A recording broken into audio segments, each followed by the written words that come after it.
बार फिर भारतीय क्रिकेट उसी मोड़ पर खड़ा है जहां अनुभव बनाम तानाशाही की सीधी टक्कर होने वाली है।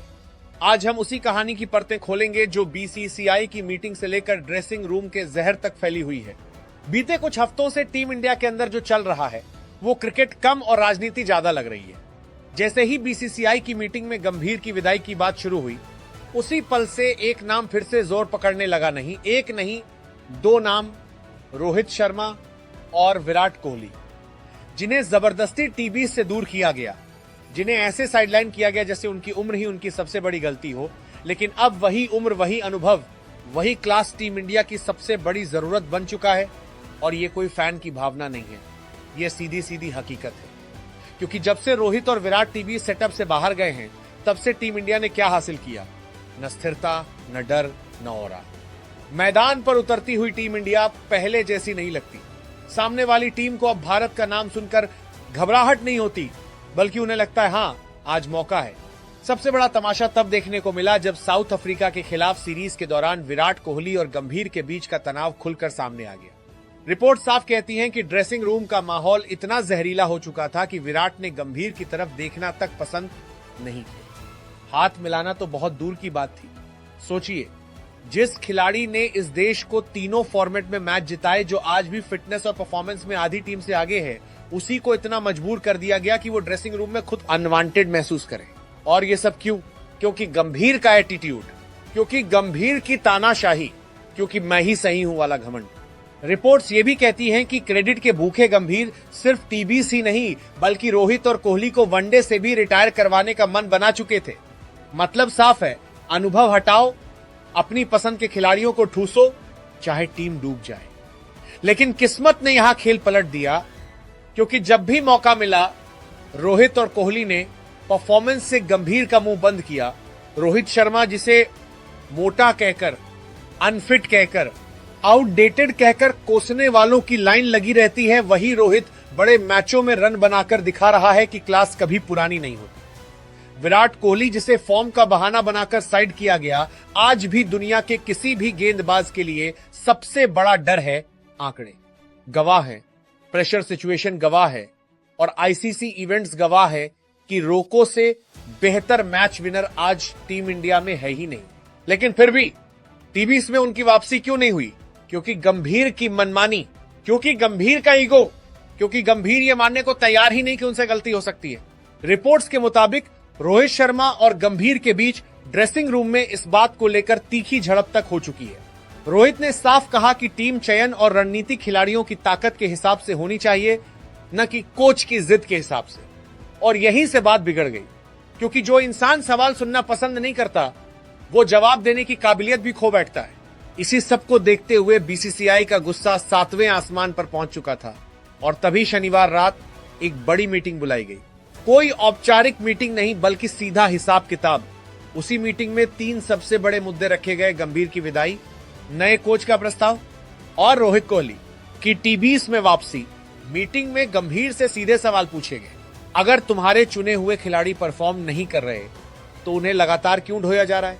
अगर टीम का कप्तान पूरी टीम की रीढ़ होता है तो फिर इतनी घटिया परफॉर्मेंस के बावजूद उसे क्यों बचाया जा रहा है? और सबसे बड़ा सवाल, अगर वर्ल्ड कप जीतना है तो अनुभव को बाहर रखने की ये जिद किस लिए? इन सवालों का जवाब गंभीर के पास नहीं था, क्योंकि जवाब मैदान पर मिल चुका था। हार के स्कोरबोर्ड पर, फ्लॉप परफॉर्मेंस में और बिखरी हुई टीम इंडिया में बीसीसीआई ने यहीं पर एक बड़ा निष्कर्ष निकाला। अगर 2026 टीबीज वर्ल्ड कप जीतना है तो रोहित शर्मा और विराट कोहली की वापसी सिर्फ जरूरी नहीं, बल्कि अनिवार्य है। ये कोई इमोशनल फैसला नहीं था, ये पूरी तरह क्रिकेटिंग फैसला था। और इसी के साथ अंदरूनी सूत्रों के मुताबिक रोहित और कोहली को टीबीस में वापसी का प्रस्ताव भेज दिया गया। लेकिन इस प्रस्ताव के साथ एक शर्त भी जुड़ी है, गंभीर हटेगा तभी रोको लौटेगा, क्योंकि एक ही ड्रेसिंग रूम में 2 अल्फा नहीं चल सकते।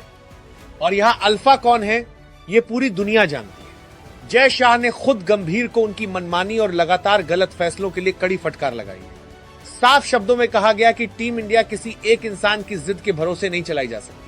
गंभीर की तानाशाही ने टीम इंडिया को अंदर से खोखला कर दिया है, न डर बचा न सम्मान।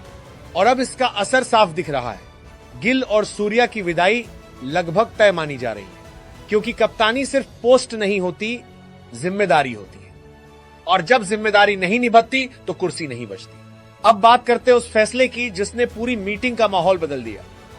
जब बीसीसीआई ने यह मान लिया कि टीम इंडिया का मौजूदा सेटअप 2026 T20 वर्ल्ड कप जिताने में पूरी तरह नाकाम साबित होगा, तभी सबसे बड़ा सवाल उठा, अगर रोहित और विराट नहीं तो फिर कौन? और उस सवाल का जवाब किसी के पास नहीं था, क्योंकि सच यही है कि दबाव के मैच हों, बड़े टूर्नामेंट हों या नॉकआउट मुकाबले, रोको से बेहतर आज भी टीम इंडिया में कोई नहीं है। मीटिंग में आंकड़े रखे गए, पिछले कुछ आईसीसी इवेंट्स, बड़े मैचों का data, run chase, power play performance, दबाव में लिए गए फैसले, हर जगह एक ही बात निकल कर आई, रोहित शर्मा और विराट कोहली के बिना टीम इंडिया का ग्राफ नीचे ही गया है। नए कप्तान बनाए गए, नए चेहरे लाए गए, लेकिन न तो डर पैदा हुआ और न ही जीत की गारंटी बनी। और यही वो पल था जब गंभीर की सोच पूरी तरह एक्सपोज हो गई। उन्होंने जिन खिलाड़ियों को आगे बढ़ाया, जिन पर पूरा सिस्टम टिका दिया, वही खिलाड़ी सबसे बड़े मैचों में बोझ बनकर खड़े रहे। बीसीसीआई ने साफ पूछा, अगर ये खिलाड़ी इतने ही खास थे तो बड़े मौकों पर छुप क्यों गए? अगर यही भविष्य है तो फिर वर्तमान को क्यों कुर्बान किया गया? सबसे तीखा हमला तब हुआ जब सूर्या की कप्तानी पर सवाल उठा। बीसीसीआई के एक सीनियर मेंबर ने साफ कहा कि कप्तान वो होता है जो टीम को खड़ा रखे, न कि हर मैच में खुद ही लड़खड़ाता नजर आए। सूर्या की परफॉर्मेंस को औसत से भी नीचे बताया गया और यह भी कहा गया कि कप्तानी का बोझ उन्हें पूरी तरह डुबो चुका है। गिल को लेकर भी साफ राय रखी गई कि सिर्फ टैलेंट कप्तानी की गारंटी नहीं होता, मैदान पर लीड करना पड़ता है। यहीं से तय हो गया कि गिल और सूर्या का मौजूदा रोल खत्म होने वाला है। बीसीसीआई को अब ऐसे नाम चाहिए जो टीम को डर के साथ नहीं, भरोसे के साथ मैदान में उतारे। और भरोसा सिर्फ वही खिलाड़ी दिला सकता है जिसने सालों तक दुनिया को हराया हो। गंभीर की हालत इस पूरी मीटिंग में ऐसी थी जैसे हर सवाल उनके लिए एक और कील ठोक रहा हो। जय शाह ने अंत में साफ शब्दों में कहा कि टीम इंडिया को किसी एक कोच के एटीट्यूड के हवाले नहीं किया जा सकता। तानाशाही, जिद और निजी पसंद की अब इस टीम में कोई जगह नहीं है।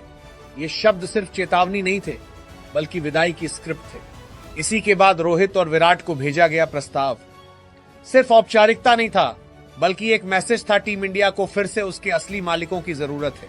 दोनों खिलाड़ियों को यह साफ कर दिया गया कि अगर नया कोच आता है, अगर सिस्टम साफ होता है, तो T20 में उनकी वापसी का रास्ता पूरी तरह खुला है।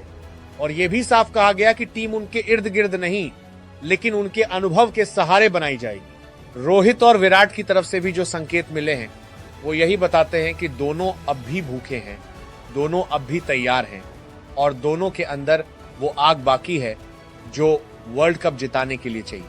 फिटनेस, फॉर्म और माइंडसेट, तीनों स्तर पर ये दोनों आज भी टीम इंडिया से आगे खड़े हैं। और जैसे ही रोको लौटेंगे, टीम इंडिया का ड्रेसिंग रूम फिर से वही पुराना आत्मविश्वास पाएगा जो पिछले कुछ समय से गायब था। ये सिर्फ दो खिलाड़ियों की वापसी की कहानी नहीं है, ये उस सोच की वापसी है जिसमें बड़े मैच बड़े खिलाड़ी ही जिताते हैं। ये उस दौर की वापसी है जहां कप्तान और सीनियर खिलाड़ी फैसले लेते थे, न कि डगआउट से चलने वाला रिमोट कंट्रोल। बीसीसीआई अब साफ कर चुकी है, 2026 T20 वर्ल्ड कप जीतना है तो भावनाओं से नहीं, अनुभव से चलना होगा।